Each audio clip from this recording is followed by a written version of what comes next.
Welcome to Third and Fairfax, the official podcast of the Writers Guild of America West. I'm your host, Brian Gary. In this episode, host Moon Zappa speaks with screenwriter David Scarpa about Gladiator II, crafting historical epics, the creative challenge of sequels, and so much more. Listen and subscribe to Third and Fairfax on Spotify, Apple, or Libsyn, and watch us on the Writers Guild of America West's YouTube channel. And now, here's Moon. And today we have David Scarpa, whose film Gladiator II can be seen in theaters. But the description that I have for the film that I'd like to read to you, and you can tell me if you like this description. Years after witnessing the death of Maximus at the hands of his uncle, Lucius must enter the Colosseum after the powerful emperors of Rome conquer his home. With rage in his heart and the future of the empire at stake, he looks to the past to find the strength and honor needed to return the glory of Rome to its people. Do you think that's an accurate description of the film? That sounds pretty good. That'll do the job. Yeah. I mean, again, when I saw the film and I was thinking about how to describe it, it's like Gladiator. How did you come up with the name? Say, for example, Gladiator II. Let's start there. Yeah, I mean, it's enormously creative, particularly with the Roman numerals. Like, we really dug deep for that one. But I gotta say, I mean, my kids basically said, Dad, don't do the thing where they do now, which is Gladiator : strength and honor, or something. There's sort of a new trend towards instead of having the two, and so we went old school.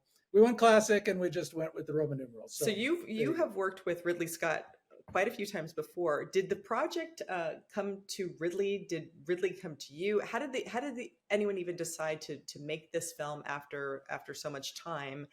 What was how did that even occur? I think clearly, I mean, as I think we all know, the movie came out. The first movie came out. It was an instant classic. It resonated hugely in the culture. It's been memed. It's been quoted in Jay-Z songs, everything, and typically what you'd have is you'd have a sequel showing up about 3 years after that, and then another sequel and another sequel and another sequel. And in a way, they sort of headed that off by killing the two main characters, Maximus and Commodus, at the end of the movie. And so in a sense, I'm sure the desire had been there for a long time to do it, to make another chapter. But there simply wasn't, and I think there were sort of little struggles to try to do that, or ideas that had been entertained, but nothing had really come to fruition, which means that we are now 25 years later. And in an odd way, it gives you an opportunity to take a different approach, right? Which is to do something a little bit less like a conventional sequel in which you're basically just reiterating the same movie 3 years after with the same characters, and doing something that's more in the spirit of the first movie, but is its own thing, standing on its own. I mean, I think we found ourselves reaching back to Homer, with the Iliad and the Odyssey, as a sense of two, the Iliad is this gigantic epic, and then it ends, and then we are moving years down the line to follow a completely different character on a completely different journey for a different story. So were you thinking in terms of like, okay, we've got to cover some sort of a little reminder of what occurred before. We have to make sure we tackle Marcus Aurelius. Like, what were the elements that you knew that you had to get into this story, or how did you think about crafting the story besides,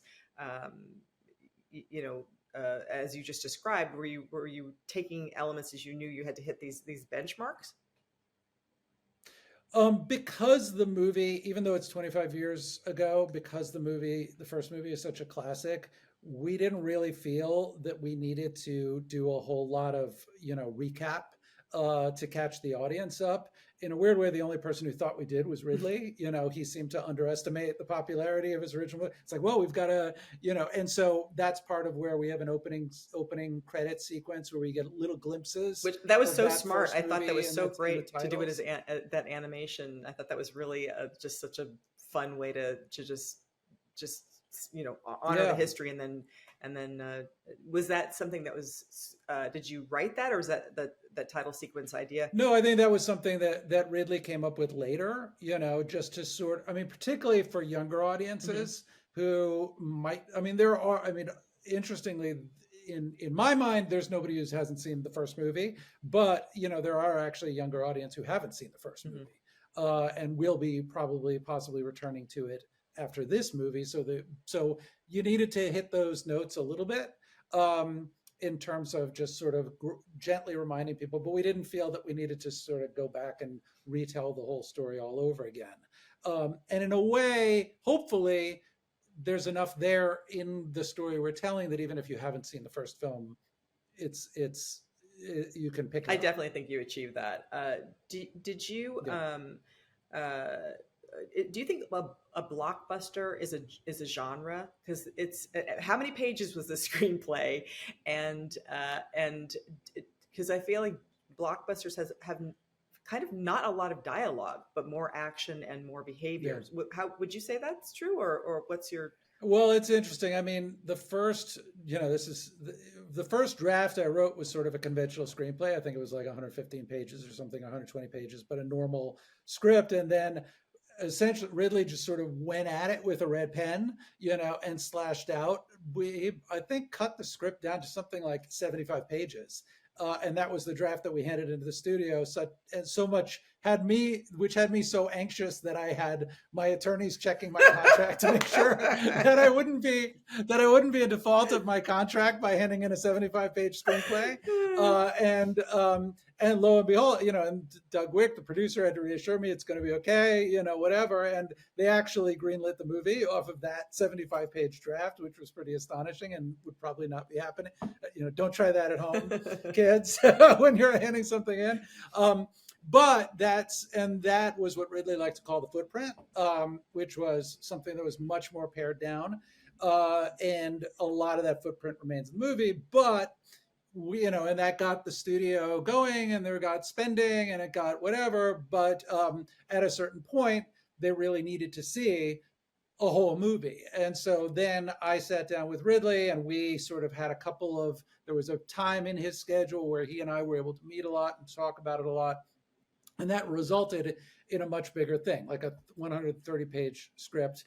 And that draft was the one that really got the movie made, and that we then went out to cast with. We went out to Paul Mescal. We went out to Denzel Washington. We put the movie together off of that draft, and then Ridley did the same thing again and sort of collapsed it all. So it was this constant back and forth of him sort of chipping away at it, and then me expanding and him chipping away.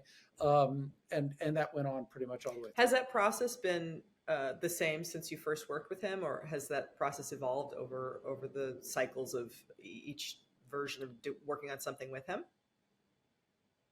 No, I mean, the first movie I did with him was called All the Money in the World, and that was not really a spec script, but it was a script that I had written for Sony, and we didn't have a director attached, and we went out, and Ridley liked it and came on board. And that movie was shot largely the way I wrote it. I mean, almost like a little independent film. And then, on this one, I think he felt much more proprietary about it, in the sense that he had made the first movie.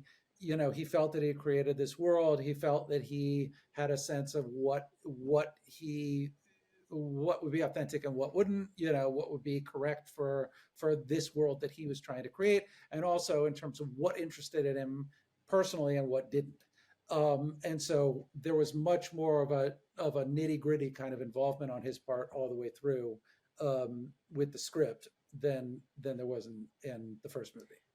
It seems like a lot of your work is large scale. It's either somebody with a real or imagined, somebody with just a vast a journey that is epic, and it's I mean, it seems like it's its own genre, and it's appealing to you. Do you research these things? Like, how do these ideas come to you, and what's appealing about working on those kinds of stories that are Well, for Notable me, people and notable. in an odd way, I've always, I was sort of raised with the idea that screenwriting was visual writing, meaning you were writing sequences, you were writing images. The primary language of film is images, right? It's not necessarily dialogue. And so, although it is, I mean, it is also that, and in a way that kind of becomes your most important contribution in the end, but it's building up the fabric of a movie scene by scene. So, every single scene has to be very visual. Every scene has to have that sort of epic quality to it, and I think that is probably the biggest reason why what I do sort of resonates with Ridley, is because he's intensely visual, and so I'm creating the images that then excite him, that then wind up, making the movie work. So that's probably why it's less a matter of I mean, in a way I find myself gravitating towards bigness, and size, which is unfortunate because it's so expensive. But are you a very tall but, person? Are you a very tall person? I am a tall person, actually. As it happens, I'm tall, but I don't necessarily think those two things correlate. Well, you're not writing about people sitting in a car having a quiet chat. These are just, it's people on horseback. There's castles. There's things that are being large scale objects that are combat. There's being hurled around and all that stuff. You have I don't know if I wouldn't say necessarily themes, but you have tableaus that you keep revisiting. That's I'm kind of fascinated that this true. I mean, I will say though that in a way it's easier to do the big set piecey stuff, and I think that's a lot of what people see. But where kind of I earn my paycheck is actually in the character stuff and the narrative of those characters and of the intimate scenes with those characters, because those are the things that make a movie work, and those are the things that attract actors to movies. Is what's the scene I'm going to play, what's the character, what's the psychology of this, what are the themes. I think as much as it's great to be able to write visually, it's essential to be able to write visually for these kind of big movies. You also have to be able to balance that out with creating emotional undercurrent, right? Otherwise it's just spectacle. And I don't think that, I think there are a lot of movies out there that are just spectacle, but I think those don't, I think those aren't fully satisfying. So one of the themes is making use of rage. Is that a personal piece that you wanted to kind of explore, or is that felt like the character, that the character told you this information? How did you think about that? Yeah, I mean, it in a way it was, I think, part of where we came from in sort of the origin of the movie was, okay, we're dealing with this sort of modern classic, the first movie. And so, how are we going to deal with audiences' expectations, with regard to that? Like, they're coming with a certain expectation that they're going to see the same thing all over again. And today, particularly, audiences think they're one step ahead of the filmmaker. They'll watch a movie and they say, I know what this is going to be. Or, I mean, they can see where they know where it's coming already, and they think that they're smarter in a sense. And so part of what we wanted to do was play with the audience's expectations. And so in essence, we were starting Lucius's character, played by Paul Mescal, as, in diametrically the opposite position as as Russell in the first movie. Russell in the first movie is a general facing off against barbarians. In this case, Lucius is a barbarian facing off against Romans, right? He's facing off against his opposite number, who might as well be his father, right? Acacius is quite literally a father figure in a sense. And so then the story becomes about him slowly being on this journey to embracing all the things. And the question for the audience is how did this kid, I mean, this was always a controversial point between Ridley and myself, or the rest of us, which was, how much is the audience going to know in advance that this kid is the kid from the first movie and that he's Maximus's son, et cetera. And part of my argument was, well, in 2024, the audience is going to know pretty much right up front because of the internet. You can't keep it a secret from the audience anymore. But the question for the audience was going to be, how did this kid get here? How did he get so far from where he started, and so far from his father, and wind up in a position where he despised Rome, despised his father, despised his patrimony or whatever? And then the question is, how do you get him all the way around to the place where he has embraced that and has become his father, right? And embraced everything about Rome and found his way back to Roman virtue. And so, in a sense, part of that idea of rage is this kid is carrying, I mean, I call him a kid, but he's like in his whatever 20s. So he's still carrying the anger. He's carrying a lot of anger, right? That is at his mother, is at his father, that is this set of circumstances that have brought him here. And it manifests in his rage towards Rome. And the question is, how is he going to channel that rage, right? And sort of forge himself into a different person, into kind of a model of Roman virtue. And part of it, in a way, was, the character was almost sort of, in a way, I think a lot of people in America today, or young Americans today, really have a very ambivalent relationship to the culture they come, you know what I mean? Like to America, or to the, all of these things. And they really have, and that idea of finding your way back to what is redeemable about the world in a fallen world, right? Finding your way back to what is redeemable and what is good about the world you came from, is a sign of maturity, right? It's a part of his growing process.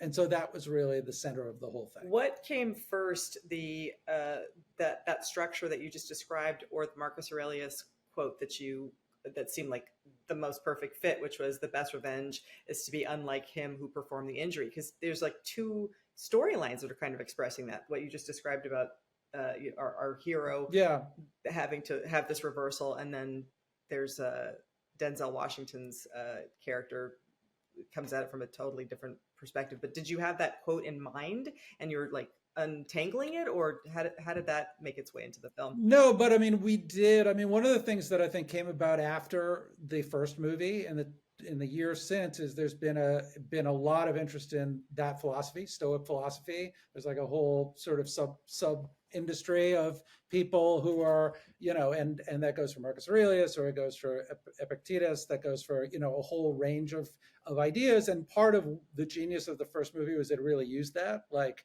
what we do in this life echoes in eternity is Marcus Aurelius. Like, it's not something that somebody made, you see what I mean? It's actually how these people thought. And that was a really brilliant move on their part. So we, I think, wanted to really make sure that we stayed connected to the way people thought then, as opposed to sort of putting, you see what I mean? Imposing we wanted to keep it tethered to that kind of thought. But were you reading the work and seeing those quotes and being like, oh, I want to turn that into scenes, or like, were you?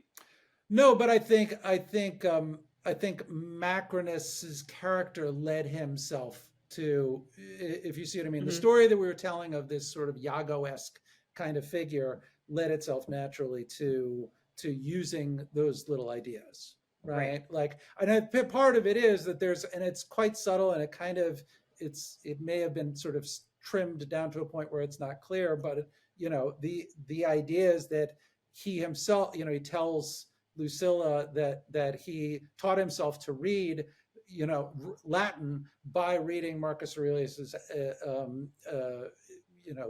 work, etc. And what we come to realize that he has a complex relationship to that, right? But it allowed us to.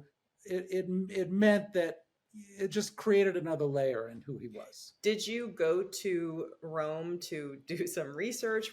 Was there any research involved? I noticed that you had that very famous statue of the mother wolf and the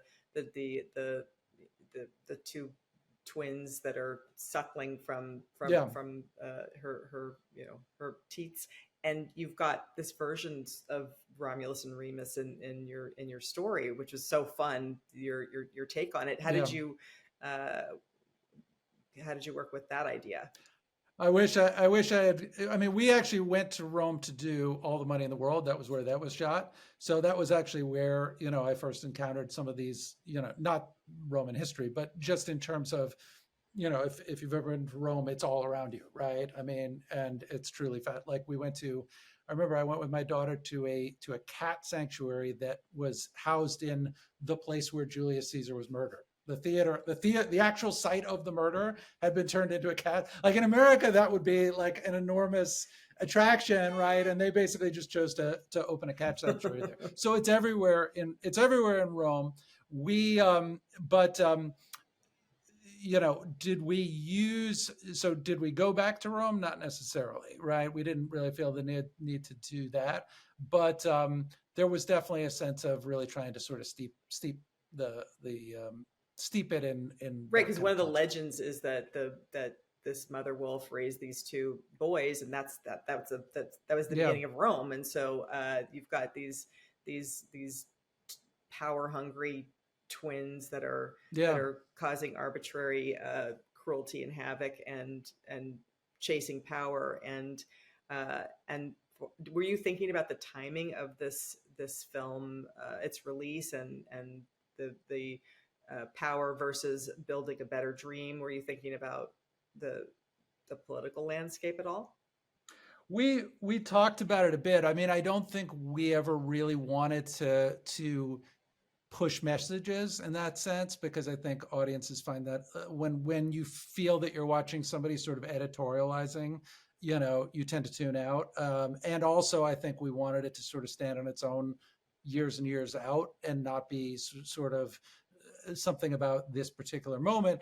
But inevitably, just when you wind up telling stories about ancient Rome and about politics and about skullduggery and all of these things, inevitably it winds up sort of resonating in terms of America or American politics, and so a lot of these, just as I said, the idea of Lucius as somebody with a very ambivalent relationship towards Rome or towards his own history, his own heritage, or the world culture he comes from, and is it all corrupt, and all of these things, finding your way back, all these ideas are sort of simmering in the background, but they're not ever really extreme. They're never pointed as sort of as a political message per se, but they're kind of part of the background radiation, as it were, of the entire thing. Are you more identified with one character or another character? Do you put your actual self into the story, or are you just serving the characters as they're kind of speaking to you? What's your approach in terms of like building character and storytelling?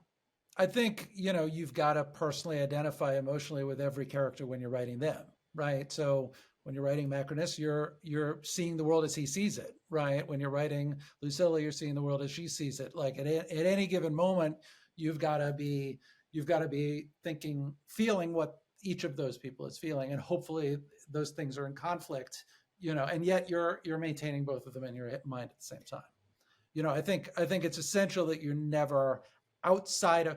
I mean, I think one of the crucial differences, I think, when you, in terms of developing as a writer, is never allowing a scene to be a way of moving plot forward, in terms of having characters talk to move a plot point forward, right? Ideally, you should find a way to do that off stage and have it entirely be each scene be about an emotional subject that's taking place between these people.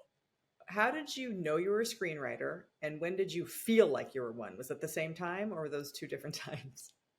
I knew that I was a good writer, probably from a very early age. Like it was something that I just sort of, teachers would tell me or whatever it was. I went to film school, where for a while there, I wanted to be like a commercial director or a music video director or whatever it was. And so then, I found myself, in that business. This was like in the 80s, 90s. And, that was it was a tough, at the time, that was a very big business, right? It was and Ridley, in a sense, came out of that. Right. And I actually worked briefly for RSA back, like his commercial, like literally as like a PA or something like that when I was like 18 or something. And I quickly came to realize that was a really expensive job to get, because you had to go out and shoot spec commercials, you had to go whatever. It was a very, very hard road to go. And I found myself working, and reading screenplays and saying, well, wow, I can simply sit down and write a movie, right? Like for no money at all, I can sit down and write a movie, and that will is the thing that will initiate everything, right? I mean, and I think the one power you have as a writer that nobody else has in this business is the ability simply to put something down on paper, and that literally becomes the business model that everything runs on, and it costs you nothing. And so knowing that I could do that, I just sort of jumped into it, and it took me a while, and I certainly did wonder if I was ever going to make a living at it. but I never questioned whether I was good at it or whether I could do it. It was, is this something, is how do you, and I think everybody has this experience at some point, particularly when they're younger, is that am I ever going to get past the things that are blocking me? But I never certainly questioned whether that was what I could do. And your actual process, are you a morning person? Are you writing by hand? Are you, what's that? Are you listening to music? I'm not really a morning person or anything like that. I mean, I get up, I go to a sort of shared workspace for writers that's here in Santa Monica, and called The Office. I'm giving them a plug. And a lot of writers go there, quite a few writers. And, it's sort of a communal space, but my nature is much more nocturnal. Like I would much more likely, I have kids now, so you can't really live that way. But, I tend to get my best work done very late at night. And so, but now I work mostly in the afternoons, and that's essentially it. You've worked on so many things: Napoleon, The Last Castle, The Man in the High Castle, The Day the Earth Stood Still, as you said, All the Money in the World. Do you see themes in your work that, now that you've been doing it for so long, that you're kind of fascinated by and that you keep wanting to pursue, or do you have that kind of self-reflection? Yeah, I mean, oddly, and I think this is something that will resonate with a lot of the writers that are watching this. A lot of the best stuff you do doesn't get made. It's a little bit like architecture, in the sense that what winds up on screen isn't necessarily what you wrote, and what gets made isn't necessarily the best thing. I think people tend to extrapolate from your credits, and in a weird way, you yourself know every one of us has some of us may be lucky enough that the best thing they ever did got made and got made perfectly and became, this incredible movie. And it's just like, but I think that's very rare. And I think for most of us as writers, it's sort of like the best thing they've ever done is this thing over here, that hasn't necessarily gotten, you see? So, and so, it's interesting because what that means is that other people's perception of you is slightly different from your own perception of yourself and of what you're good at or what you do. But I definitely think if I look back at it all in toto, including that other stuff or the things that have been changed or whatever it is, I definitely think there's an interest in power and an interest in the way power works and in human frailty or weakness, right? Power, but also beneath that power is an underlying sort of human fallibility, if you will. And that's something that I think I can see in each of, I haven't pursued that consciously, but it just seems to be something that comes up a lot. Did you, how do you reconcile that you have some projects that are sitting aside that like your heart is completely invested in, and does it feel heartbreaking, or is it just like a weird phenomenon of just being a writer and that's just part of the process?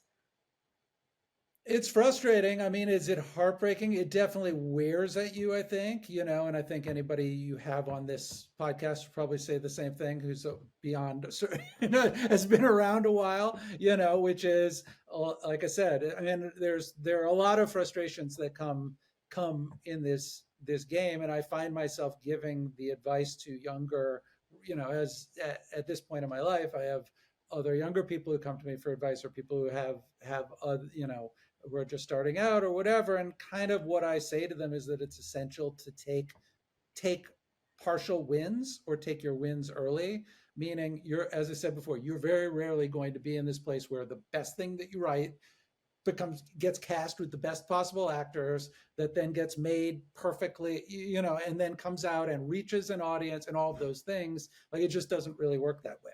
So you kind of have to be prepared to take your wins as they come, and so I think that's basically the best way to process it. But yeah, and also I think in the back of your mind, you're always constantly pushing to try to get those other things going, and make them happen.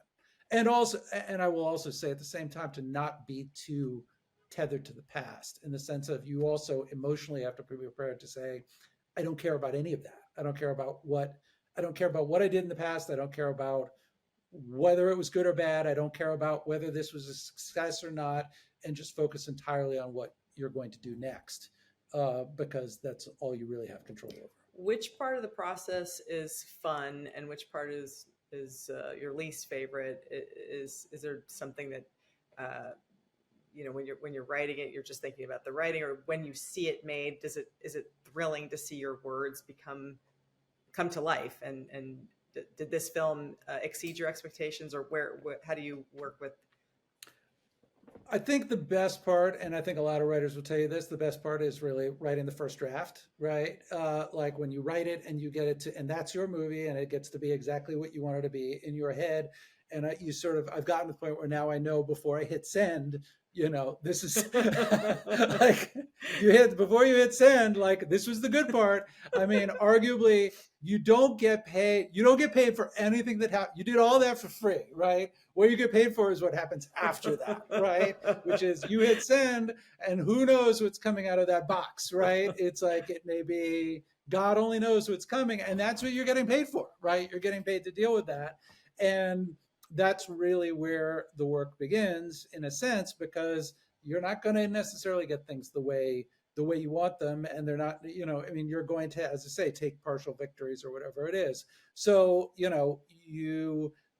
sometimes you're happy, sometimes you're not, sometimes you're partially happy, sometimes you're happy with the whole thing. Sometimes, you see what I mean? Like, and also, I got to say though, at the same time, there are a lot of moments, like when we got Paul Mescal, I was like, he was the best possible actor we could have gotten, right? Like, the list was not long. I can tell you, it was very hard to come up with a number 2 on that list.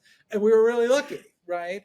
And I can think of a number of instances of that where you wind up getting the win. Like, you wind up getting the best possible person, or the best possible whatever, or this is the best possible execution of X. And so, yeah, sometimes you do get that. Did you get to keep anything from any of the sets, or from any of the costumes? Do you have a crown? Did you get one of those? No, I don't have a crown. I should have. I think what they do is they have like a big sale at the end of these things, like almost like a tag sale or something like that, where you get to go up and show up and buy it or put in for something, but I never did that. So, it's seems unlikely. When you're writing these fight scenes, or these battles, are you do you have a personal experience with that? Do you do something with sword fighting at home, or do you have? No, not at all. Definitely not. Definitely not. That's all definitely, it's all written in a sense, right? Everything that happens on screen is on the page, in the sense of what is going on. But obviously there are many, coordinators and things like that who are very, very skilled in all these things. So I just leave that to them. Yeah, I just wonder how that literally appears on the page. How are you describing that? It would be fun to actually just read a fight sequence, just to see how you. Yeah, it is largely. Again, I think what's crucial is that in all of these fight sequences, there's something emotional going on, right? Meaning it's never just guy cuts off other guys, or whatever, cuts off other guys' head. Like, hopefully there's got to be emotional there. Ideally, there is never a moment in the movie that doesn't have some emotional, dramatic content, as opposed to just violence, right? Meaning and that was part of, like, each of these set pieces that you watch in the movie, there's some sort of emotional struggle that's taking place in the background, right? And I don't want to give away moments, but you have you have characters who have been at odds the whole movie, and they are clashing now for, finally, and like and it's a manifestation of whatever it is that they're going through, as opposed to just guys, like Errol Flynn, because it can lapse into Errol Flynn very easily, where guys are just sort of swinging from things, and I think that has a limited impact, on screen. Do you have favorite pieces of material that you go back to for inspiration? Do you need a hero at this point in your career? Do you have aspirational things that are yet to be achieved? Do you think in those kinds of terms? Do I need a hero? In what sense do you mean? Well, just like, do I need a hero, or do you feel like there's somebody that you're still speaking to, or you're trying to be a peer with, or that keeps influencing your work, or that meant something to you when you were younger? You're like, I've got to be like that guy or that woman, or that. Do you have those kinds of ways of working, or you just not real? I mean, obviously, all of us have the great movies that we've seen, and that we love. And can you name some of yours? To do something like that, or just. Well, I mean, like, for me, it would be, if I'm wise, I'll say Ridley Scott's Blade Runner or something. I caught myself. It's like, definitely Gladiator 1, Blade Runner, Alien.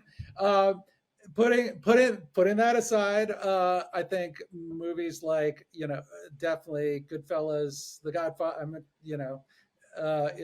all of those great gangster movies of the past, as well as a lot of really, kind of Wings of Desire or whatever. Like, I think when I was younger, I watched a lot of sort of new German cinema and all kinds of global, we used to go to art houses and things like that. So it's like my tastes are very, very broad, in terms of what I watch now and what I've always watched.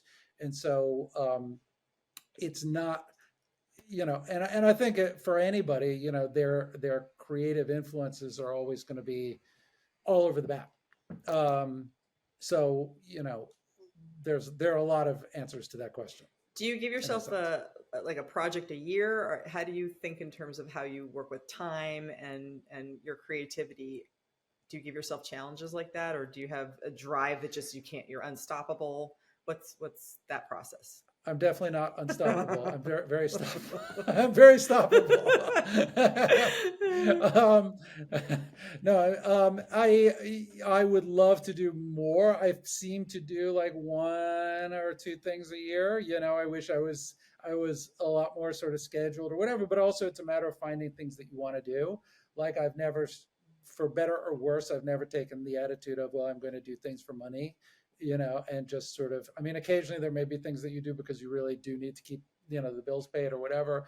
But for the most part, it's not like I've done things simply to maximize, the amount of work I do or the amount of, you say, like, I tend to do things only because I really want to do them, and because they're interesting to me, and because they present an interesting challenge or an interesting opportunity. So I wind up maybe not doing as much as I probably should. But, ideally, I do think you do have to sort of motivate yourself by saying, okay, I've got to get things done on a certain time frame. I got to get things, people, in a weird way, it's always helped me a little bit to know that there's a studio attorney, somewhere out there who's like, if you don't hand this thing in, you're in default, right? Or somebody that there's some, like, you need a Jeopardy. You need something that's homework. like a the floor is lava. Jeopardy, the right? floor is lava. Need to know. Right. Okay. And you also need, I mean, oddly, this is good and bad. You need to know that you're kind of going to be graded, right? You're going to be handing this into people, and you're going to be judged on it. And I think that's oddly helpful. What's a little bit weird is you start to internalize that a little bit, and can you do it without knowing that you're going to be, you see what I mean? Like, can you do it without the studio, the term paper, like when you're taken out of the world of having term papers to do, can you just do something on your own? You are the perfect person to write a Gladiator film. You're stepping into the arena with these circumstances that are dire. That you're. I like to think of myself that way. Yes, definitely. I definitely see myself in that heroic vein. Do you feel like you are speaking to an audience that you know or don't know, or you just writing to satisfy yourself, and that's another layer to the experience of writing? Are you ever hoping that the audiences take something away, or in particular this film? Do you hope that you're leaving something with people? I don't know. I mean, is it something, meaning like a Is it message or something entertainment like to you, that? or is there something that you're hoping that somebody gets?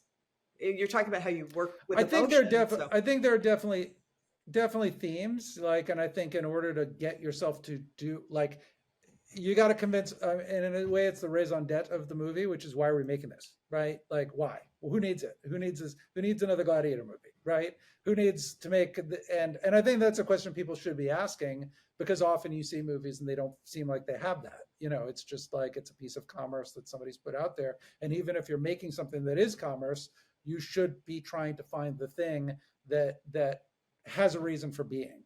And typically that comes down to a sort of sense of theme, or a sense of what is the philosophical issue that you're sort of struggling with, or the emotional issue that you're sort of struggling with in your story that is relevant or pertinent. Not necessarily in the sense of giving people a message or giving people something like that. Ideally, you want it to be complicated. You want to be working through something that isn't really answerable, and leaving it open for the audience to work out on their own. But I do think you do have to have some sort of deeper reason for doing any given movie.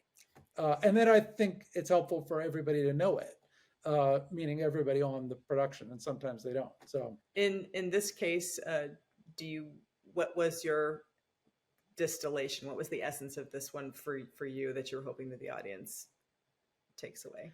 I think it really was subtly, this idea of, one of the things we were sort of, or that I internally, nobody else was, but I internally was sort of grappling with was, I think in the 25 years since Gladiator, there's a much more complicated relationship culturally to Rome, the classics, towards, this sort of marble, like people on marble, like all of that stuff is much more politically fraught, right, in terms of how people feel about it, and empire, and and all of those things are then useful, right, in the sense of saying, okay, this is a society that we've idealized, but also has incredible, part of our fascination is that it's this idealized society that at the same time was incredibly depraved on other levels, right? And the fact that this character is sort of grappling with what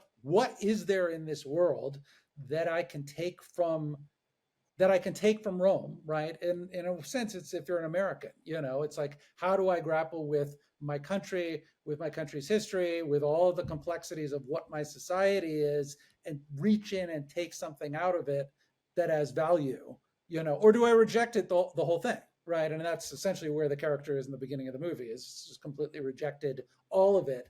And how do what is there of value in that world that I come from, right? And what is it that I want to hold on to?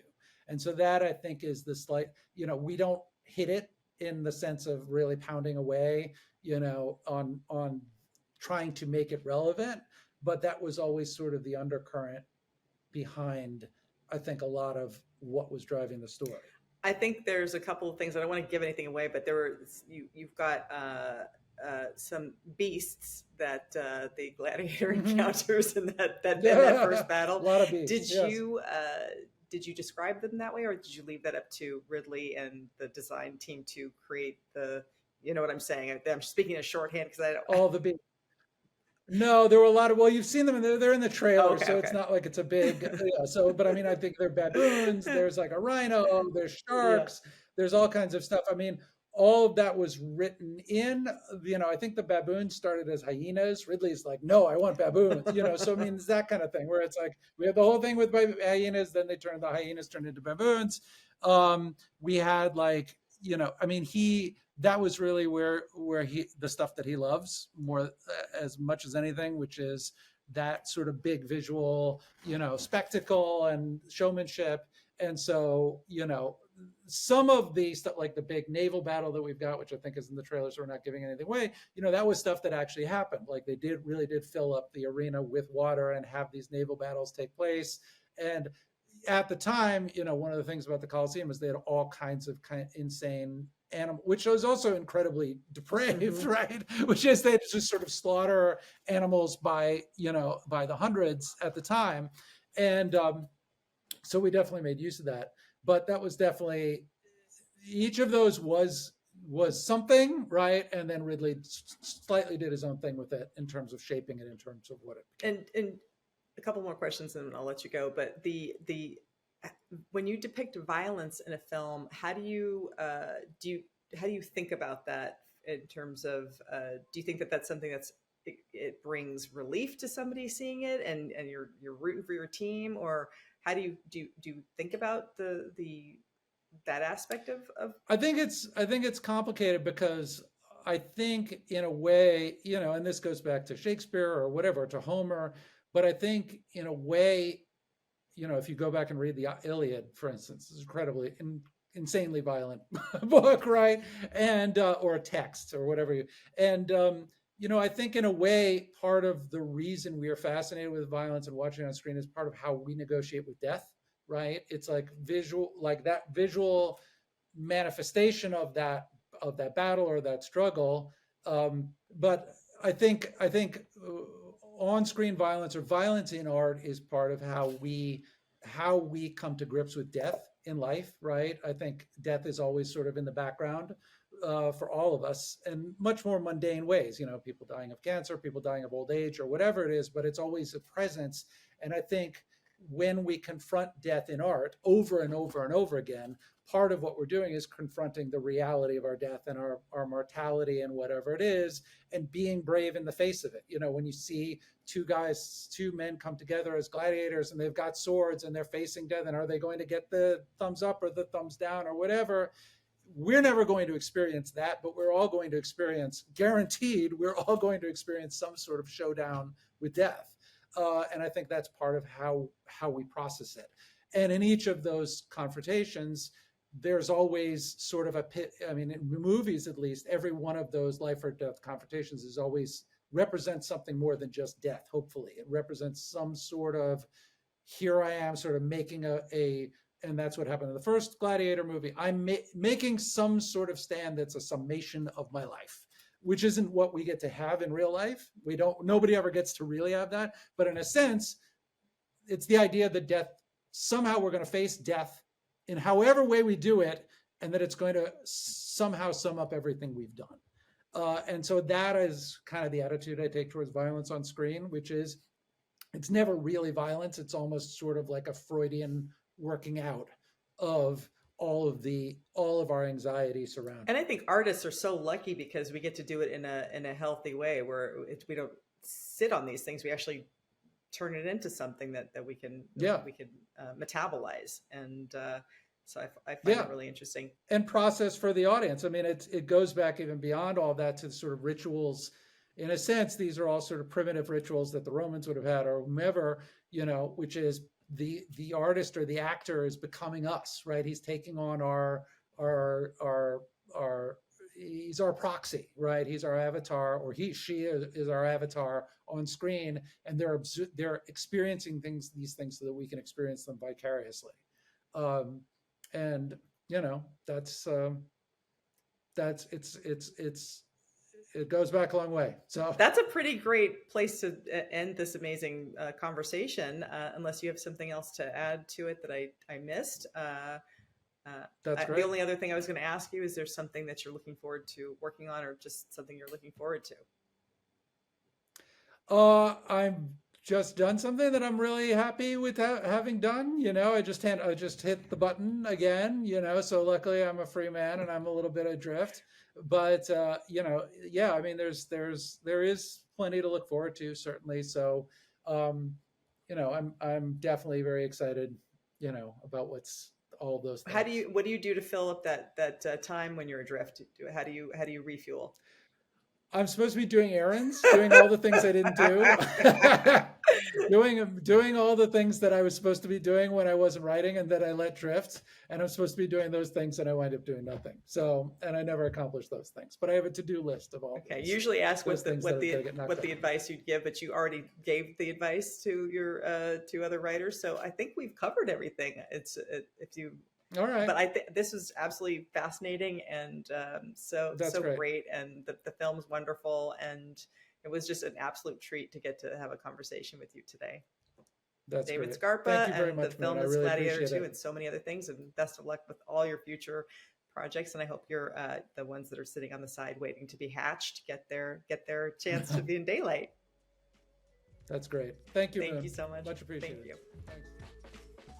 Thanks for listening to this episode of Third and Fairfax. You can listen and subscribe to Third and Fairfax on Spotify, Apple, and Libsyn, and watch us on the Writers Guild of America West's YouTube channel. Also check out writtenby.com, the Guild's online publication, for more on writer craft, career, and union life. And see you next time.